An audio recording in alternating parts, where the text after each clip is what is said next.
بسم اللہ الرحمن الرحیم۔ اللہ کے نام سے شروع جو نہایت مہربان رحم والا۔ بہت وقت نہیں رہ گیا، یہ بات انشاءاللہ کل آخری مجلس میں آئی، مگر آج کا آخری جملہ، اس کے بعد مصائب کا بیان۔ الحمدللہ کسی نہ کسی طرح آج کی مجلس ہو بھی گئی اور 1.25 گھنٹے سے زیادہ کی ہو، یہ صرف آپ کا تعاون اور آپ کا جذبہ تھا کہ میں پڑھتا چلا گیا، مگر اس جملے میں مجلس ختم کروں کہ مومن چاہے کربلا میں حسین کے ساتھ ہوتا اور چاہے آخری زمانے میں امام زمانہ کے ساتھ، اس کی ذمہ داری سب سے پہلی بنتی کہ اپنی اولاد کو اس قابل بناؤ کہ لشکر امام میں شامل ہو سکے۔ حسین کے لشکر میں کوئی بے پردہ عورت نہیں تھی، نعوذ باللہ۔ حسین کے لشکر میں کوئی بے نمازی نوجوان نہیں تھا، نعوذ باللہ۔ حسین کے لشکر میں کوئی گانا سننے کا شوقین نہیں تھا۔ یہ سب اگر ڈھونڈنا ہے تو لشکر یزید میں ملے گا، اور یہی امام زمانہ کی بہترین تیاری۔ یہ تیاری نہیں ہے کہ مولانا فلاں جگہ زلزلہ آ گیا اب امام آنے والے، فلاں جگہ طوفان آ گیا اب امام آنے والے، فلاں ملک میں یہ سیاسی رد و بدل ہوا امام آنے والے۔ بس جہاں کسی نے کوتاہی کی اپنی اولاد کو تیار کرنے میں، گویا اس نے حق کربلا ادا نہ کیا۔ کربلا کی ہر مثال یہ کہ ہر آدمی مرنے کو تیار، مگر اپنی اولاد سمیت۔ جو بہت چھوٹے چھوٹے بچے تھے، بس براہ راست میں مصائب پر آ گئے، جو بہت چھوٹے چھوٹے بچے تھے، حسین اپنے چھوٹے بچوں کو میدان میں لائے، لیکن جو دوسرے چھوٹے بچے تھے وہ بھی جہاد کربلا میں کام آئے۔ تبھی تو تاریخ کا ایک فقرہ ہے، جب کربلا سے یہ قافلہ چلا تو 60 سے زیادہ بچے تھے، اور جب شام پہنچا تو 12 یا اس سے بھی کم بچے رہ گئے۔ سوال کرنے والا سوال کرے گا، یہ باقی بچے کہاں چلے گئے؟ آج دہشت گردوں اور ہائی جیکرز کے دل میں بھی رحم آ جاتا، ہم نے عورتوں اور بچوں کو رہا کیا، مگر یہ یزیدیت ہے۔ کیا ایک بچہ رہا کیا گیا؟ جی نہیں، تاریخ بتاتی ہے۔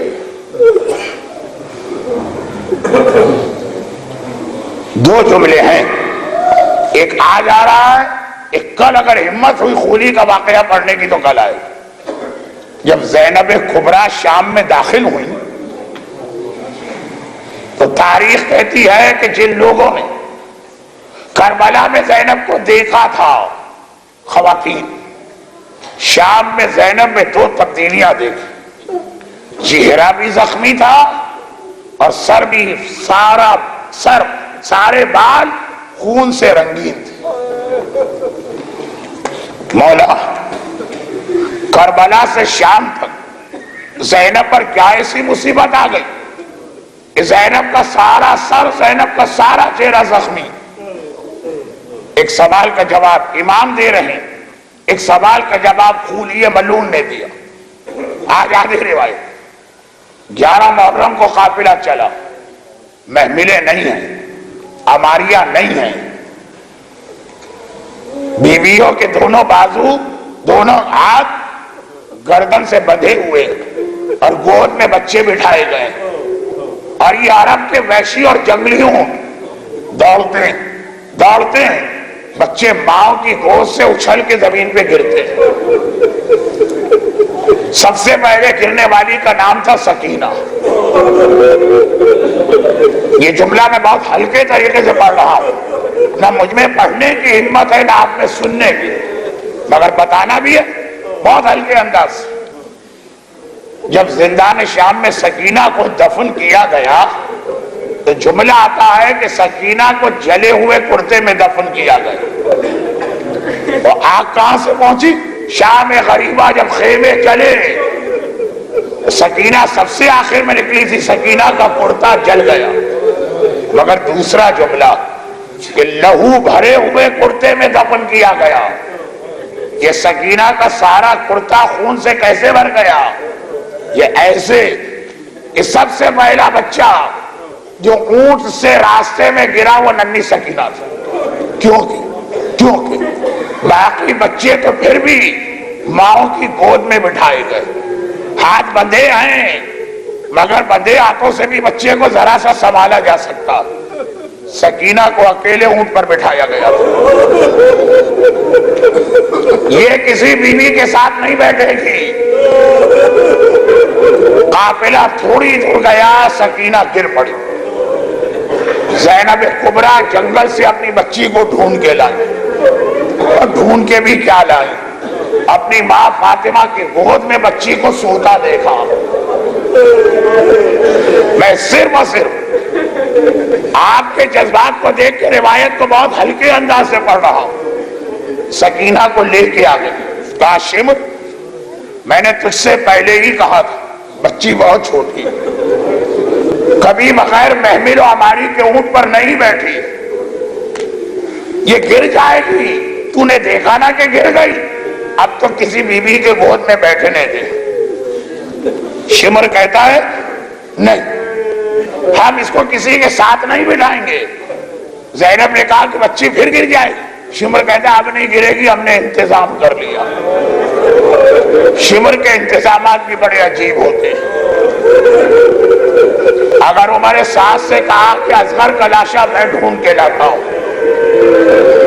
تو نیزے کو زمین میں گاڑ گاڑ کے اصغر کا لاشا ڈھونڈ رہا۔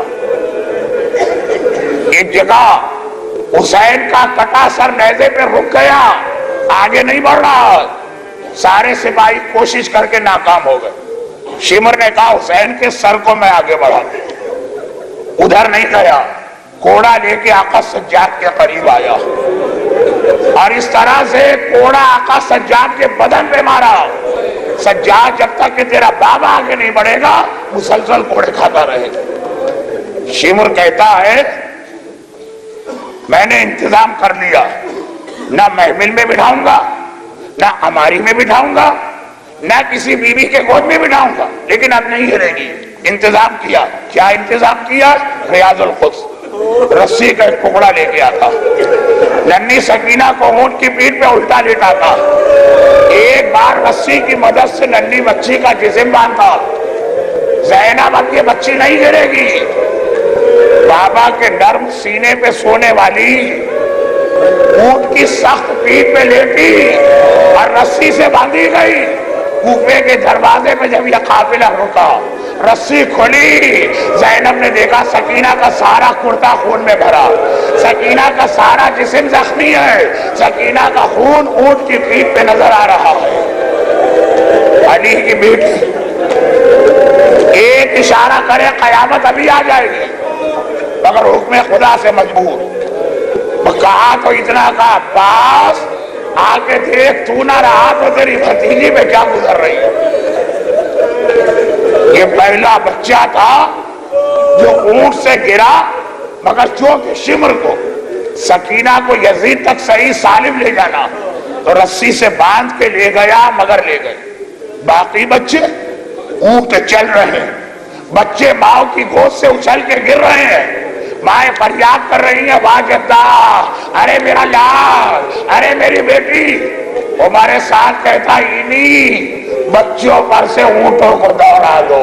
خدا معلوم کوفے سے شام تک کتنی ننھی ننھی قبریں ہوں گی، اونٹ دوڑائے جا رہے، گھوڑے دوڑائے جا رہے، اور یہ معصوم زندہ ہیں، جانوروں کی ٹانکوں تلے ایک مرتبہ تڑپ تڑپ کے شہید ہو رہے۔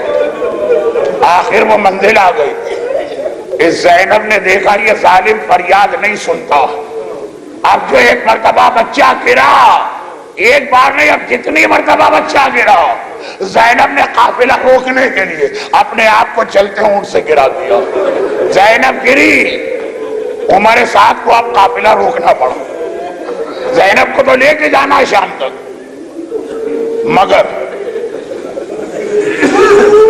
آپ نے ابھی بھی زینب کے مصائب کو سمجھا نہیں.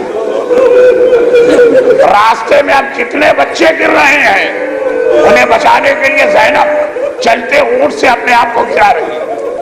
میری وجہ سے قافلہ روکے گا. گرنے والا جب گرتا ہے تو پہلے